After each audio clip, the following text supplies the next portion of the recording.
Good morning students. तो आज हम अपने कंजक्शन चैप्टर को आगे बढ़ाते हैं। अभी तक दो वीडियो मैं आपको दे चुका हूँ, ये लास्ट वीडियो होगी कंजक्शन चैप्टर की।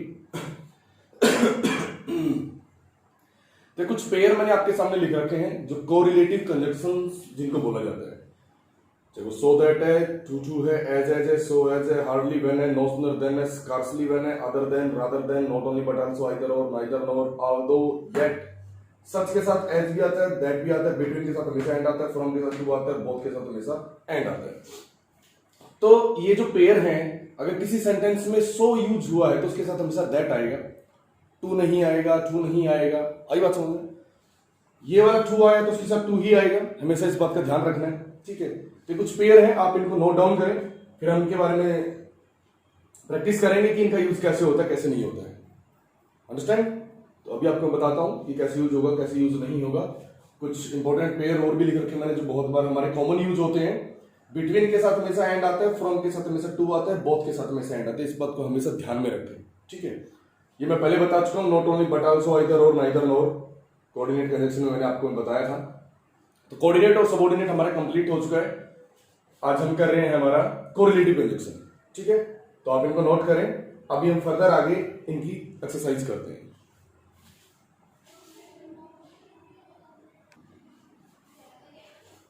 अभी आप देखेंगे मैंने कुछ सेंटेंस आपके सामने लिखे हैं। Ram is so weak that he can not walk. Ram is too weak to walk. पहले हम दो ही सेंटेंस देखते हैं ऊपर वाले, आपको इसमें समझ में आ जाएगा। एक्चुअल में होता क्या है, ये जो वीक है ना, ये हमारा एडजेक्टिव है। ठीक है, इस एडजेक्टिव को क्वालिफाई करने के लिए हमने क्या लिखा है? सो। सो क्या होता है? हमारा एडवर्ब होता है। जो सो होता है ना, ये नेगेटिव पॉजिटिव दोनों को शो करता है। ठीक है, लेकिन जो टू होता है ना, टू, इसका मीनिंग क्या होता है? नेगेटिव, कि हम किसी की नेगेटिविटी बताना चाहते हैं।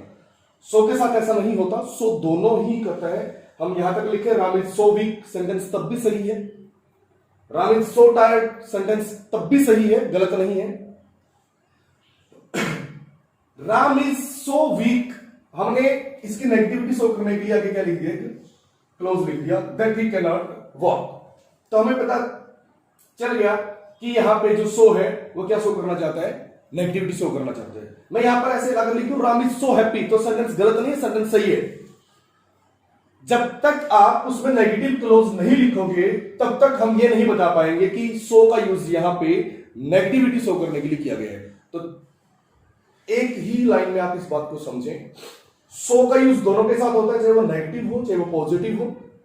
अभी आगे आपको समझ में भी आएगा। ट्रू का जो यूज होता है वो हमेशा नेगेटिविटी शो करने के लिए होता है, इसीलिए इसके नीचे सिर्फ क्या लिखा है? To walk. दूसरी बात, इन दोनों सेंटेंस का मीनिंग बिल्कुल सेम है। राम इज टू वीक, इसका अंडरस्टूड मीनिंग है ये क्या? Ram is so weak that he can't walk, ये इसका मीनिंग है। कहां से पता चला? इससे पता चला, इससे क्या पता चला कि ये कहना चाहता है कि वह चल नहीं सकता। और यहां पे हमें अगर सो लिखेंगे तो उसके साथ ही क्लोज लिखना पड़ता है, तब जाके सेंटेंस कंप्लीट होता है। यहां पर पूरा क्लोज हमने नहीं लिखा, बस लिख दिया टू वॉक, जिससे हमें समझ में आ गया कि ये टू वॉक क्या कहना चाहता है कि वो चल नहीं सकता। किससे पता चला? इस टू से। लेकिन सो के साथ अकेला यहां तक हम नहीं छोड़ सकते। Ram is so weak to walk. छोटी सी बात मैं दोबारा समझा देना चाहता हूं आपको। अगर ये सेंटेंस सिर्फ इतना होता, Ram is so weak to walk, पहली बात तो वैसे ही गलत हो गया था कि सो के साथ टू आता ही नहीं, सो के साथ क्या आता है? दैट आता है। और जब आप दैट लिखोगे ना, तो दैट के लिए हमें क्या लिखना पड़ता है? पूरा क्लोज लिखना पड़ता है। इसलिए मैं कहता हूं कि सो के साथ क्या आता है? दैट आता है। He can't walk. आई बात समझ में? अब जो दो सेंटेंस मैंने लिखे हैं इनके बारे में हम बात करते हैं। इनको साफ कर देते हैं, ये तो आपको समझ में आ ही गए होंगे। अब आ जाओ, सेंटेंस ए, सेंटेंस बी। देखो मैं लिखा he is too poor to buy a car. इसका अंडरस्टूड मीनिंग क्या हो गया? हमें पता है टू क्या करता है? नेगेटिविटी शो करता है। Ram is so poor that he can't buy a car. He can't buy a car. इसका मीनिंग ये हो गया, सेंटेंस क्या हो गया, सही हो गया, क्योंकि ये क्या है, नेगेटिव क्वालिटी है, पुअर नेगेटिव क्वालिटी है ना। अब यहां पे आ जाओ, ये क्या लिख रखा है, रिच। अब इसका मीनिंग ये तो नहीं हो सकता कि राम इतना अमीर है कि वो कार नहीं खरीद सकता। जब वो रिच है तो जाहिर सी बात है वो कार खरीद सकता है, तो वहां पर क्या हो जाएगा, गलत। वहां पे हमें क्या लगाना पड़ेगा, वेरी। अब बोलोगे सो क्यों लगाया, सो इसलिए नहीं लगाया क्योंकि सो टू के साथ नहीं आता। हाँ, आप लिख सकते हो he is so poor that he can buy a car, वो लिख सकते हो, डजंट मैटर।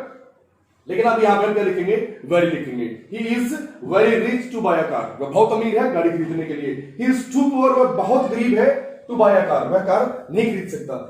यहां पे जब टू आ जाता है ना, तो इस लास्ट वाले क्लोज का ऑटोमेटिक मीनिंग, फ्रेज या क्लोज जो भी लिखा हो वो नेगेटिव हो जाता है। किसके अकॉर्डिंग, इस टू के अकॉर्डिंग। तो जो ये सेंटेंस है इसका मीनिंग ये रहेगा, लेकिन यहां पे हम टू को जस्टिफाई नहीं कर पाएंगे, मीनिंग नहीं निकाल पाएंगे, मीनिंग बेहुदा हो जाएगा, तो इसलिए टू को हटा के क्या लगा देंगे, वेरी लगा देंगे। आई बात समझ में। बाकी के भी जितने भी कोरिलेटिव पेयर मैंने बताए हैं, हार्डली आएगा तो व्हेन आएगा, नो सूनर आएगा तो देन आएगा, सो आएगा तो दैट आएगा। ठीक है, आगे हम बढ़ते हैं अभी, और एग्जांपल्स मैं आपको करवा दूंगी।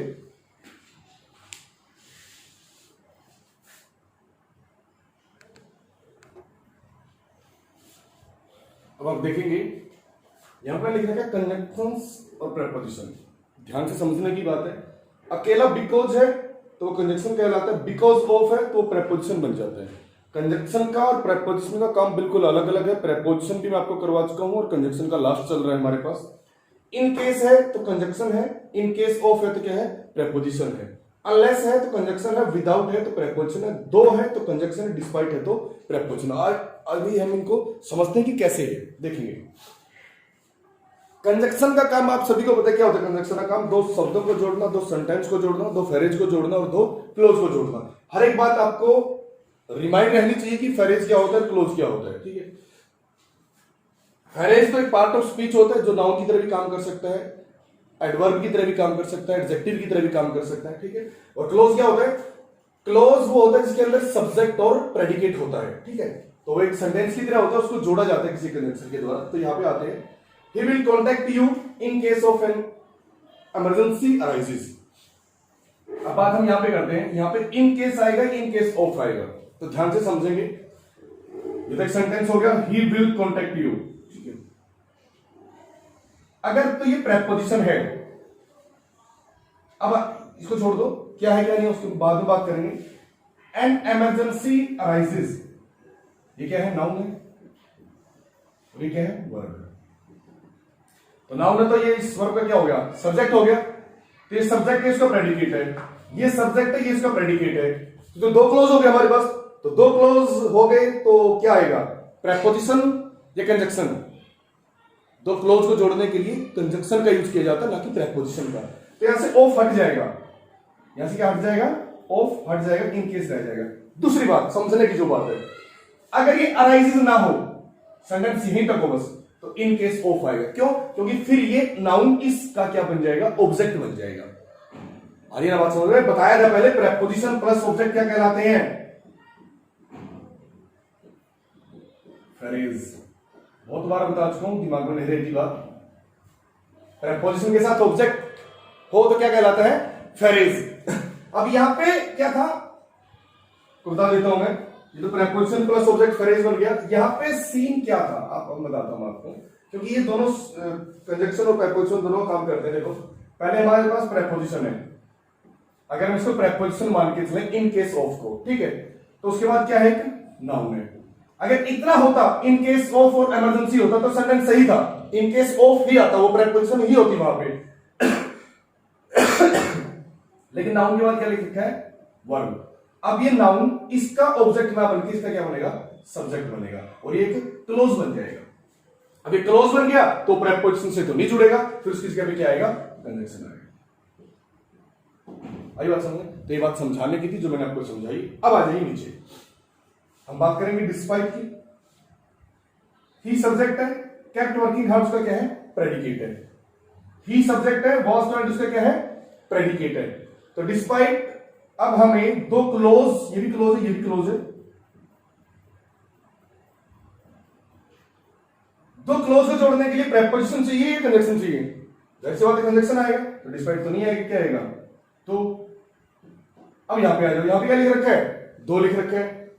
सेम ये सब्जेक्ट है, ये उसका प्रेडिकेट है। अब यहां पे आते हैं, यहां पे हमें सब्जेक्ट दिखाई नहीं दे रहा, सब्जेक्ट दिखाई नहीं दे रहा, बीइंग टायर्ड, तो क्या हमारा फ्रेज है। और फ्रेज क्या होता है, ये तो नाउन फ्रेज होता है, और ये नाउन फ्रेज ही है, और ये किसका ऑब्जेक्ट बनेगा, प्रेपोजिशन का। तो यहां पे क्या आएगी, preposition. Both Ram as well as Shyam are friend. अब बताया था बोथ के साथ में से क्या आता है, एंड आता है, एज वेल एज नहीं आएगा। तो इस तरीके से हमारे ये कंजक्शंस होते हैं। और आज आपका कंजक्शन का चैप्टर कंप्लीट। और मैंने आपको बोला था कि जो सेंटेंस मैंने कल छोड़ा था आपके लिए, पोस्टमैन वाला, postman did not deliver the parcel, है ना, तो उसका रिप्लाई मेरे पास I got from 1 or 2 student only. उसका रिप्लाई मेरे पास भेजे, और जिसको भी कंजक्शन के चैप्टर में कहीं पर भी कोई प्रॉब्लम है, ये आज वाला जो हमारा लेक्चर था ये थोड़ा सा ट्रिकी था, इसमें किसी को कुछ भी समझ में ना आए तो पूछ लेना, ठीक है। Thank you students.